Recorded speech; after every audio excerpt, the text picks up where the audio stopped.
left and right. Jones. The throw it. Intercepted!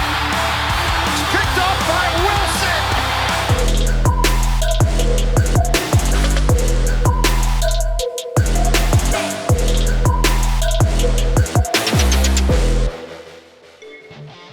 Welcome back to 5-Star Matchup. If you like what we do and you want to get the show a little early and without commercials, sign up to support us at patreon.com/5SMU. Well, did you miss me? Thankfully, I'm recovered from my nose surgery, but have the Pittsburgh Steelers recovered from their collective lobotomy?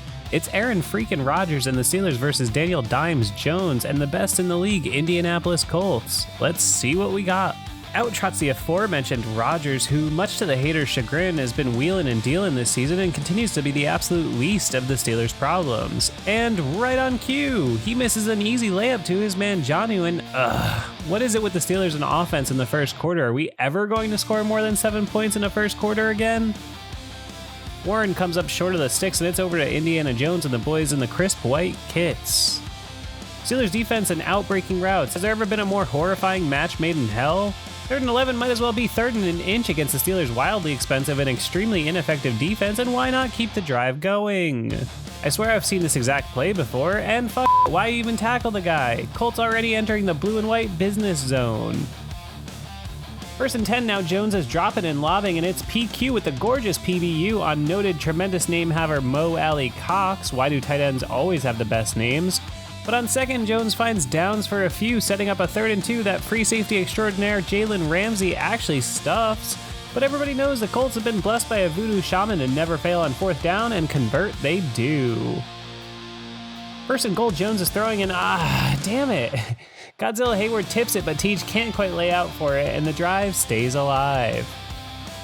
Taylor gets him close on 2nd, but Cam gets another tip on 3rd. But again, everybody knows the Indianapolis Colts have never failed on a 4th down ever, apparently, and Jones tumbles in for the seal-breaking score. Colts on top after a massive 316-play drive, and I'd say, yeah, this is going about as I expected. Back to the Steelers offense, and picture this. I use a time machine to go back to Season 1 era 2019 for the uninitiated. I utter just one thing from the future. The Steelers are still trying to establish the run in 2025. Rodgers goes down like a sack of 41-year-old potatoes, and I'm already regretting my sobriety at this moment. Wait, it's a punt on 5-star? Well, alrighty then, I'll take it. Waitman drops a dime on this poor unsuspecting punt returner who's so blown away at the beauty of the kick that he forgets what the he's supposed to be doing out there and muffs the punt. Also, what the heck, has this always been the rule that you can't advance this? I swear to God this wasn't always the case, but maybe I'm wrong? Let me know. Anyways, the Steelers take over inside the very friendly confines of the business zone. Dressed in his finest silk blouse, Aaron zips one to Jonnu, who scampers close, pushes one to DK that does nothing, feels very Canada, and on 3rd he rifles one to the friendly giant Washington, who can't pull it down. Tomlin shockingly goes for it on 4th, but Washington never sees it coming, and blah. Steelers somehow walk away with a big fat bagel on the board. Now don't get me wrong, I love going for this and I love Mount Washington, but is that where I'm going when I absolutely need something? I don't know, man. I think we might be getting a little carried away at times here. Cue 95-yard back-breaking touchdown drive, right? Somehow the Steelers' Raggedy Ann defense holds them to a 4th and 1, but again, what did I tell you? There is no physical way to stop the Indianapolis Colts on 3rd down, and you will simply never lead a fulfilling life until you accept this simple fact. Where was I? I black out with rage as we head already into the 2nd quarter. Penalty knocks him off schedule, but that doesn't matter when you can just throw it at Joey Jr. and the refs will throw a flag 11 minutes after the play is over. What happened? Did they have to check to make sure it was 24 before they tossed it? Jones almost gets smothered on the next as he throws an almost pick to the very same Joey Jr., but here it's Danny dotting him up, this time to Michael Pittman, and I just want to say he's one of the best really good players in the NFL, you know what I mean? No one would call him great, but he's really good. Respect, I guess. 1st and 10 here, and the Colts go with the seldom seen and even more seldom effective block TJ with just one guy defense, and it goes exactly as you'd expect. Terribly. The Eater of Worlds, Trentavious Jordanian Watt, smashes this one from the grasp of Indy's whip for the ass-we're-sure stadium-rocking turnover.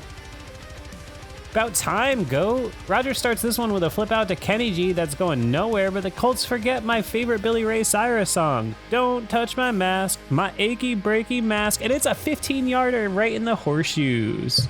2nd and 5 here, Rodgers drops and peep this protection by Broderick. I'm pretty sure he was about to hit a pedigree on his man. You should be able to do that in the NFL. This one flutters over to the soft-handed Muth man, who low-key is always falling forward for the first. Okay, I'm not trying to be a bummer here, but man, did DK's hands really get to you sometimes. This dude is so talented, but I have to admit there's been at least one like this almost every week. Frustrating. Facing a 3rd and long now, Rodgers waits and fires a patented back-footed flick of the wrist to wide receiver 2, and proving to be decent one at that, Calvin Austin, who tumbles forward for the huge conversion. And fuck. Indianapolis challenges, he's short, and the Steelers go for it again? And I say Jalen Hurts, who? Listen, folks, in the year of our Lord 2025, the name of the game is pushing tush, and if you can't slam directly into Connor Hayward's ass for 1 yard, then you don't deserve to win. 2nd and 10, the electric meatball sticks his foot into the Sahara Desert, turf of Heinz Field, dog shit grass of Acrisure Stadium, and promptly tumbles over. Worry not though, because on 3rd, it's an easy conversion to CA3, setting up a goal to go. 1st and goal, Rodgers fakes, ponders briefly why he's not deep in the Amazon doing ayahuasca, recounts his entire life, and half-heartedly plows forward into a crushing blow. Yeah, let's go ahead and throw this away in the future, boss. 2nd, he flips one out to DK that flutters into the dirt, but on 3rd, they handed it to the all-electric, solar-powered meatball himself, Jalen Warren, who plows through for the tying score. Back to the Colts, and a huge story in this game, for me anyway, was that the Steelers basically shut down the Colts' run game all day. Facing 2nd and 5, and do you hear that? It's the clock striking midnight as Daniel Jones turns back into a pumpkin. He looks directly at Peyton Wilson and fires a rock right at him for his 2nd game-changing turnover already. Nice play by Wilson to snare it and return it, but this is one of the ugliest picks you'll see all year. Thanks, Daniel. 2nd and 8 deep in the zone, it's AA RON firing again to the ever-reliable Muth man, who snares it and tumbles in for the tie-breaking score. Steelers are somehow, some way, up 14-7 on the best team in the league this year. Go figure. Back to Jones, and what are you worried about? I already told you he's no longer a beautiful stagecoach, he's merely a rotten pumpkin. Colts drop an evil stepsister of a drive, and it's right back to the Steelers' suddenly sizzling offense. Steelers get it moving with a nice tote up the gut for the Polynesian pinball, and wouldn't you just love to eat this half and drop another score? Another to Warren converts and keeps the clock ticking into the future. Do you guys hear that? Better get that read real nice and wet because it's Kenny G time, baby. Great catch and run for the Jazzman, followed by one to the Muth man, and the Steelers are already near the Great One's limitless range. Kenny converts another as the clock keeps on ticking. Rodgers finds a little loose change in the couch cushion on a pair to Jonnu, but he goes down for a sack, and suddenly the Steelers' clock strategy is working against them. They take their 2nd timeout, but have only one real shot at scoring, and while Calvin Austin may be a solid receiver, a miracle worker he is not. And it, roll my man's music. Boz blasts it through, and we're looking at a 10-point Steelers lead as we head in for orange slices and pretzel rods. It's halftime, and you know what? That means a perfectly harmless 12 seconds where I ask you to subscribe to my Patreon, but you skip it anyways. Blah, blah, blah. I get it. Frankly, I'm tired of asking you to subscribe to my Patreon too. So whatever, let's try some reverse psychology. Whatever you do, do not give me $4 a month on my Patreon. You would hate our Discord server. It's not fun at all. Don't do it now. Now don't roll the game. We're back, and once again, all you guys gotta do is run towards the sidelines, and it's physically impossible to stop them. Do all 32 teams have this problem? Steelers D stands tall on 3rd and short, though, pushing Jonathan Taylor-Thomas back for nothing and forcing another 4th, which obviously goes as planned. 1st and 10, however, goes anything but as planned, as Alexander the Great flies around the edge with an epic dip, smashing dimes for a bone-crunching sack. Jones can find nobody on 2nd and forever, and on 3rd he takes the consolation prize as the Colts stunningly punt. Back to Rodgers, and he's going to take his time to play a little patty cake before baking me a cake as fast as he can. He drops one right into the Andre the Giant-sized Mount Washington to get the Steelers on the move. He puts another one right on that same mountain of a man, but Jay comes up short on 3rd, and it's back over to the Indianapolis offense with a chance to narrow the gap. Yeah, no, literally, like, you just run like 4 yards downfield and turn towards the sideline. It works every time. Yeah, I don't know why, it just does every time. Try it. Taylor grabs a first, but goes down viciously here at the hands of Teej, and on 3rd, it's incomplete. Great coverage by the Steelers D here, namely Brandon Eccles, who continues to do a great job whenever called upon. We're back to Aaron and the boys in black. Quick as you can say, it's 4th and 3. Colts convert with a wide open loft down the teeth of the defense, and why the not? Never mind. Oh, now you're gonna let them run it too? And that sets up our 5-star play of the game. Tyler Warren has been such a big target for them. That's popped up in the air and intercepted! And oh, yes. Peyton Wilson soars for the emphatic swat that falls lovingly into the waiting hands of the blue chipper himself, Jack Sawyer, for Jones's 3rd turnover of the day already, and I stick my head out the window as thousands of Giants fans scream, "See?"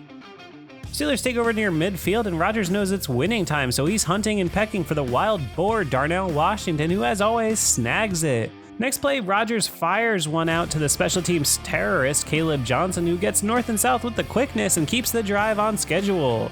The speedy, slippery Calvin Austin snares and scampers for a huge first, and yet again the Steelers find themselves in the warm black and gold embrace of the business zone.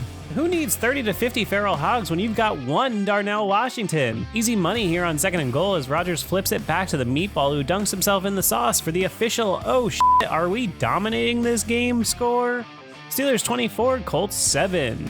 Just like you planned it, right? Danny Smith outcoaches the rulebook by combining a personal foul and a kick out of bounds in some manner of special teams alchemy. The Colts take over but find themselves staggering on the ropes.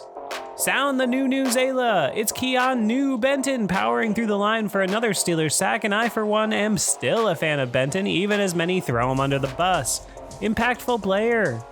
Steelers D, even on their best day, never been a 3rd and long they'd like to stop, and why do I even get excited? They're gonna blow this game, aren't they?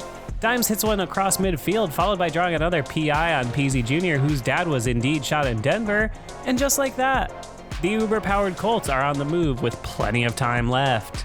This one somehow gets called a catch, are you kidding me? But thankfully Tomlin complains and replay assist steps in. Why is this ever not automatic when it's this obvious? And on 3rd, the pass rush gets home again, crushing Jones as he gets rid of it, holding them to a not that helpful field goal that pulls the score to 24-10. Steelers go with the old, let's literally do nothing to try and stop their momentum offense, and yeah, why not let's go ahead and ruin my day. Commence meltdown in 3, 2, never mind! The pumpkining never ends! Highsmith gets home again to swat this one from Jones's hand, and Johnny on the spot rookie Derek Harmon falls on it for Jones's 4th turnover of the day. Now that ought to do it, right? Right? Commence Reed slobbering. Whoops. Whoops. Well, that wasn't great, but I guess it's nice you got the best kicker in the history of the free world, right?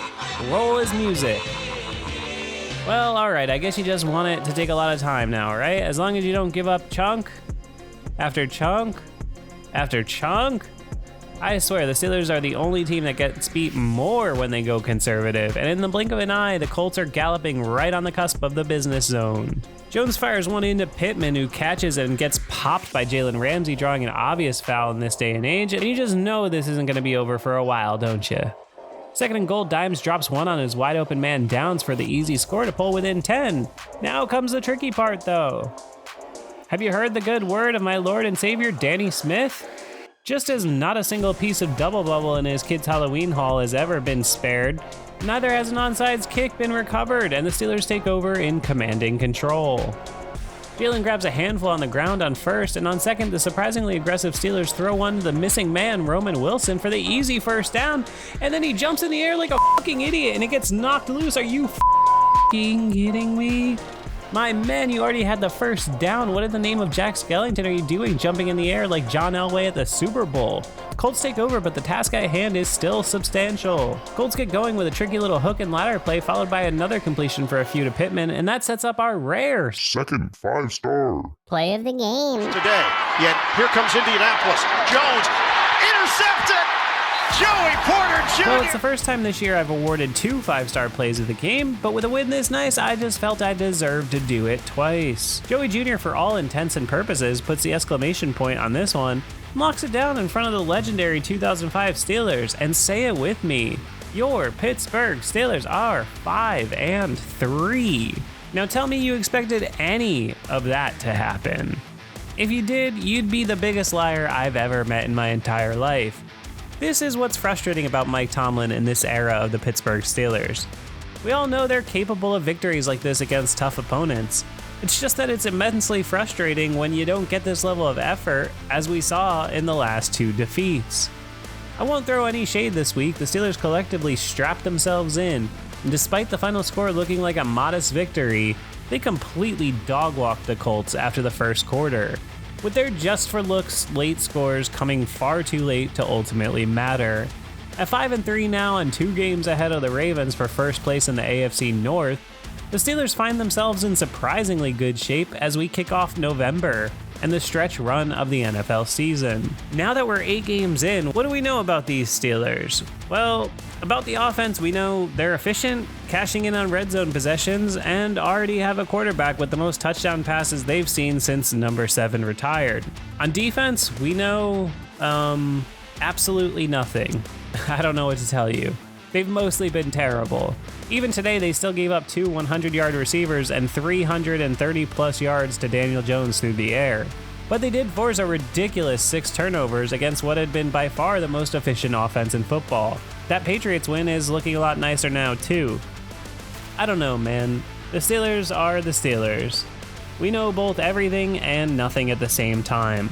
They followed up 2 absolutely terrible performances with maybe their best win of the last couple years.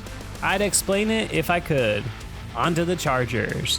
Here we go.